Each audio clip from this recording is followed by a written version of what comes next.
cette fois-ci j'ai décidé d'essayer un nouveau format. Donc on va partir sur un début de vidéo où je vais vous expliquer en gros plus ou moins, sans rentrer trop dans les détails, ce que vous allez voir dans la vidéo et ce qu'on pensait trouver. Et en fin de vidéo, le débriefing comme d'habitude, où là j'explique la réalité et les vraies actions qui se sont passées dans les lieux du coup qu'on a visités, et notamment du coup celui-ci. Pourquoi volontairement on ne fait pas des recherches sur les lieux qu'on visite avant? Tout simplement parce qu'on veut garder le suspense, on veut spéculer, on veut faire notre propre théorie le jour J et on veut pas être influencé par la réalité, ce qui enlèverait un peu de magie et de suspense à nos découvertes. Donc là, clairement on était parti pour rentrer d'un urbex et en fait sur la route on a aperçu des espèces de bulles, des bulles en béton, on pensait que c'était en béton. Et en fait on s'est rapproché et en fait c'était des constructions nomades dans la montagne. Donc du coup je vous laisse regarder la vidéo et à la fin de la vidéo vous aurez du coup l'explication de exactement ce que c'est et les recherches qui ont abouti, les recherches qu'on a faites et ce qu'on a retrouvé finalement sur ces maisons là. Je vous souhaite une bonne vidéo, bon visionnage. J'ai jamais vu ça, je ne sais pas du tout ce que c'est. Je vais vous montrer, c'est vraiment très bizarre. C'est quoi ces trucs?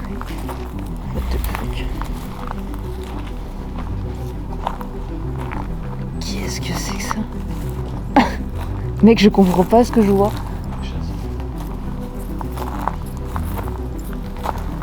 Mais c'est quoi ce truc? Il y a vraiment quelqu'un qui vivait là, genre?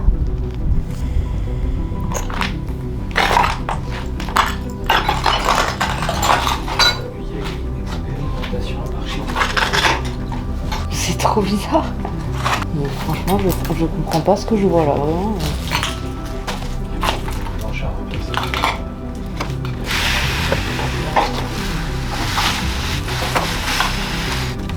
Oh, les dessins ils sont trop. J'essaie de trouver des indices qui m'aideraient à comprendre. Il y a des dessins de ce qu'on voit on est.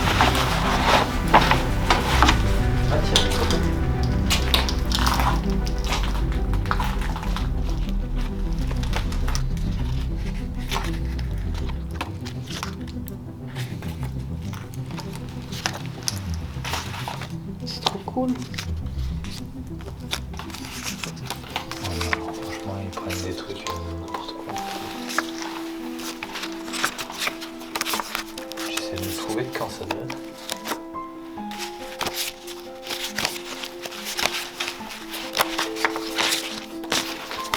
Ben, je comprends pas cet endroit, il est très spécial. En fait, là, on est dans un espèce de dôme, en plein milieu d'une forêt, avec genre un bureau où il y a des plans d'architecture. Là-bas, il y a un atelier genre urbex avec genre des photos de lieux, avec des dossiers en mode l'urbex c'est pas bien. Je comprends pas, genre cet endroit est vraiment bizarre.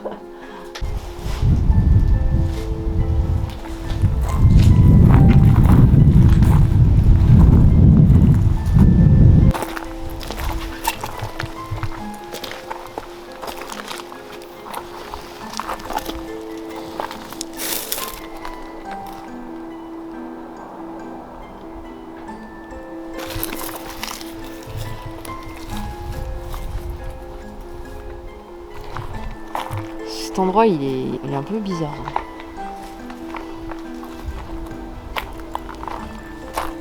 J'ai du mal à comprendre ce que je suis en train de voir. Il y a un autre truc là. Il y en a un là. Et il y a une grosse maison là-bas, trop chelou. Donc on va vite aller voir ce que c'est. C'est ce truc là-bas. Ça m'intrigue, c'est très intriguant. C'est abandonné. Hein. Oui. C'est quoi ce truc? Il va vraiment falloir m'expliquer c'est quoi ce truc. Où suis-je? Le mec il s'est fait une piscine. Cet endroit me fait bader. C'est dommage franchement de laisser un truc comme ça. Mais moi je... Ah, regarde la vue que tu as et tout. Comment ils peuvent abandonner des trucs pareils? Mais tu sais que je pense que le mec il s'est construit lui-même sa maison. Hein. J'en suis presque sûre. Ça se voit que c'est fait tout est fait à la main, genre. Il a même fait une piscine. Ouais, mais il a quand même pu avoir mais pourquoi l'abandonner? l'électricité et tout. Pourquoi l'abandonner? C'est ça que je comprends pas.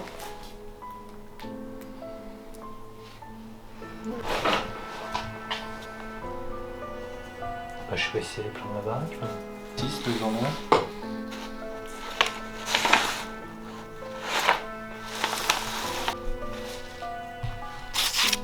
Futurisme et conventionnisme. Regarde, franchement, la vue qu'il a, quoi. Il est royal. Ouais, franchement. Cet endroit, il est bizarre, mais il est trop bien à la fois, genre. Moi, je pars. C'est un projet d'un gars, c'est un mec qui est venu, qui s'est dit allez, je m'en fous, je m'installe là, je me fais un truc bizarre. Incroyable. Mais il s'est fait chier, hein. Wow. Il a même amené des transats, alors c'est que je sais pas si c'est ça. Hein. En fait, ça fait j'aime bien parce que ça fait vraiment genre.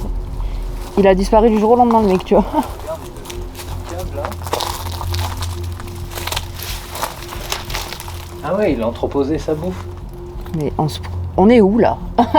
On est dans un monde parallèle. Ça se trouve, on est con et c'est un projet qui est hyper connu, il n'y a que nous qui le connaissons pas.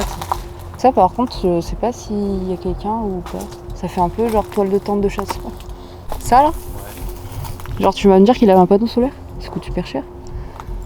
Où il a eu l'envie d'en mettre un. Mais en fait, il y a plein de trucs partout. C'est bizarre, j'aime bien.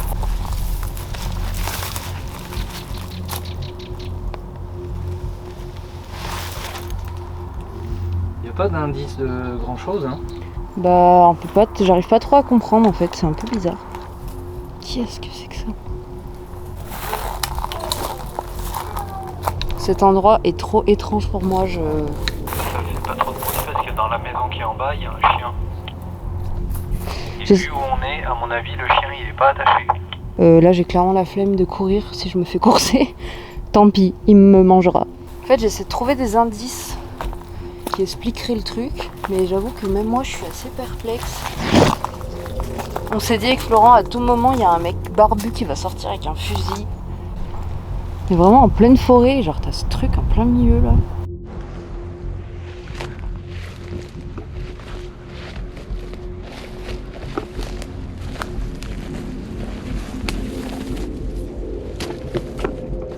Est-ce que j'ai signé pour une randonnée? Absolument pas. Oh, je suis fatiguée.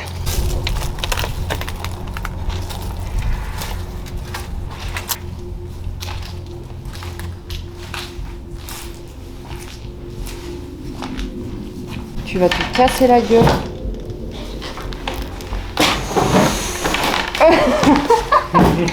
Des fois en urbex c'est assez intéressant de voir que des fois tu trouves des trucs tu comprends pas. Et le but c'est d'essayer de comprendre ce qui s'est passé ici. Mais là j'ai aucune explication. Déjà on pense que c'est une femme qui vit ici. Ça laisse paraître, parce qu'il y a des noms de meufs et tout, donc je sais pas. Ou alors c'était un psychopathe et genre nous on est... Ah, tu vas tomber. Et nous on est chez lui et ça se trouve il va débarquer, il va tous nous tuer. Photoshop. Ça fait vraiment bader cette maison. Je pense que cette maison appartenait à cette personne.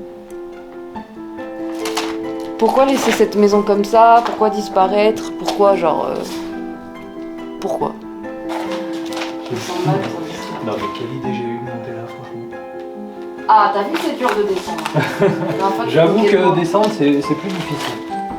Tu vas te péter la gueule. Non c'est bon. Dieu. Ce petit pont ne m'inspire pas confiance du tout, du tout. Bon bah voilà. Ces maisons elles étaient vraiment cheloues mais hyper intrigants. Doute, réalité, aucune idée.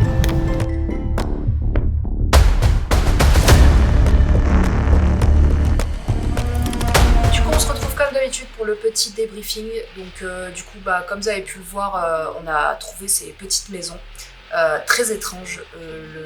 L'endroit était très bizarre, on se sentait bien, il n'y avait rien de méchant ou de quoi que ce soit. Mais c'était surprenant et en plus je tourne la vidéo, il y a un orage, là c'est super tard et je suis toute seule. Parce que oui, Comme vous pouvez le voir, le décor à l'arrière a changé. Enfin, il n'y a pas encore de décor, c'est juste des murs. Mais j'ai déménagé, j'ai enfin mon chez moi et j'ai mon studio. Donc du coup, ça va être trop bien, mais il faut encore que je l'aménage. Donc du coup, il manque un peu de déco, mais ça va venir. Revenons-en à l'urbex. Donc du coup, ce qu'on a trouvé sur ces maisons bulles. Déjà, on s'est trompé, c'est pas du tout une femme qui vivait là-bas. C'était un architecte qui s'appelle Renato Ligabu.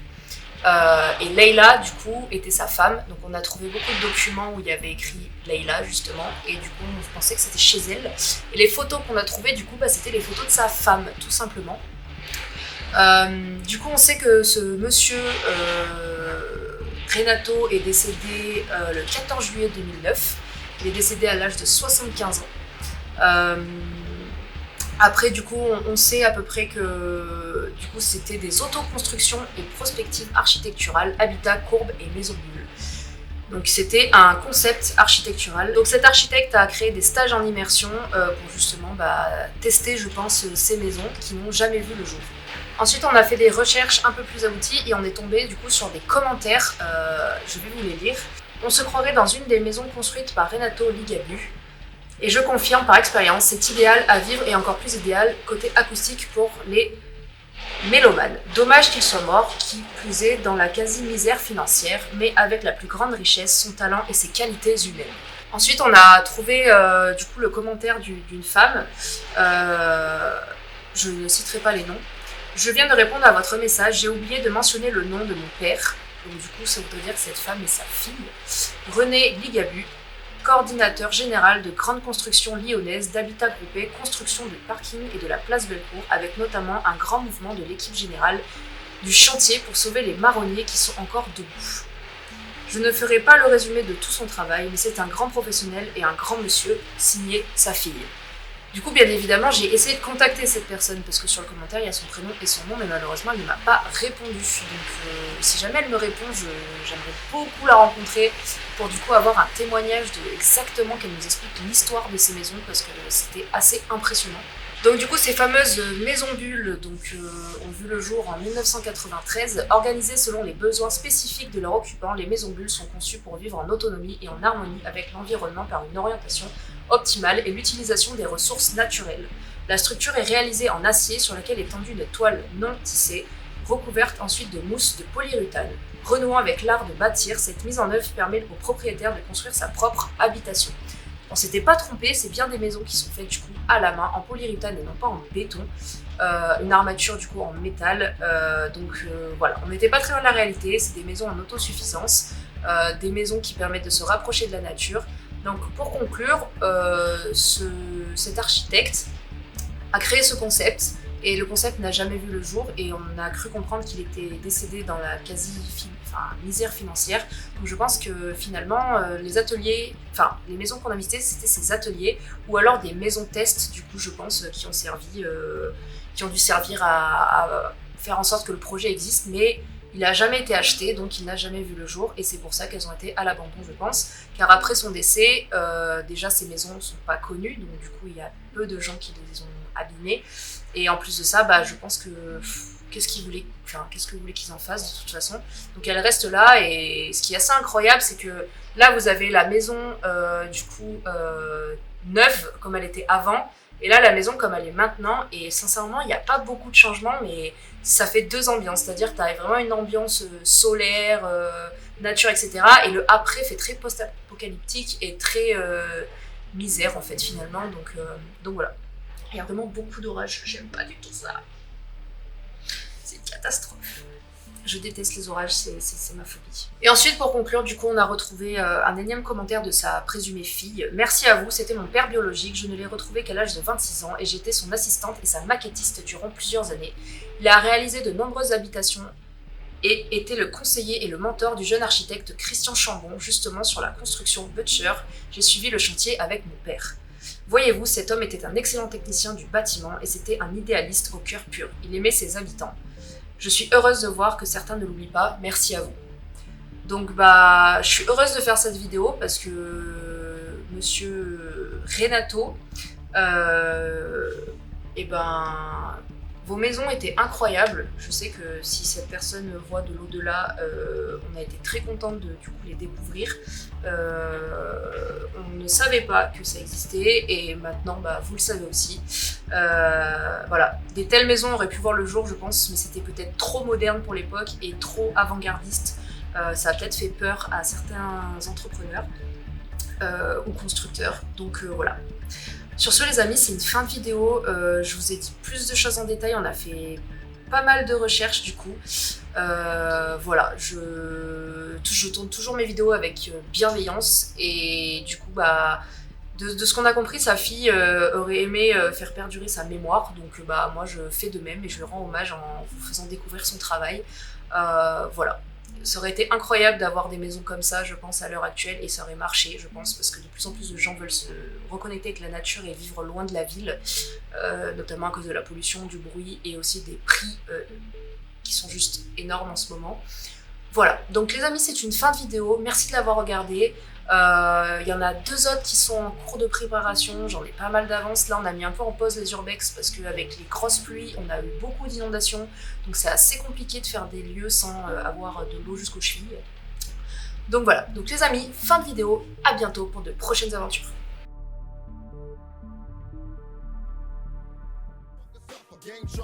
Ça c'est les vis cachés de l'urbex. Lavage de main parce que crotte de souris égale maladie. Merci. On va vite dégager avant de se faire bouffer par les chiens. Pas trop envie de mourir tout de suite. Pas le jour de mon anniversaire. Ce serait un peu con de mourir le jour de ton anniversaire. Tu meurs pile au bon âge, pile sur la date.